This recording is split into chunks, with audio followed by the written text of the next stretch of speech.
Assalomu alaykum hurmatli kuzatuvchilar. Navbatdagi darvozamiz Dubay Hason Pechat darvoza. Eniga 335 balandligi 320. Andijon Qo'rg'ontepa Qorasuv o'rnadi. Udobniy. Hamma joyi. Yondorlarimiz 8x6 profil. Disklarimiz 1.3lik har doimgidek. Tagi konteyner shvellar. Pastda ekranda qurasiz. Zamonlarimiz Stimul zamok. Ochilib yopilishlarda xudo xolasa muammo bo'lmaydi.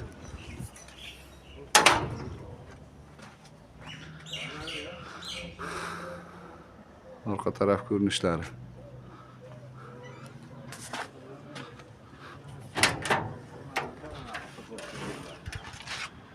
Aytak pasanda bu. Dubaymi endi bu? Kimga shunaqa xizmatlar kerak bo'lsa, ekrandagi nomerlarga aloqaga chiqaverasizlar. 1 metr kvadrat 600 mingdan O'zbekiston bo'ylab dastlabki ustanovkalarimiz bepul.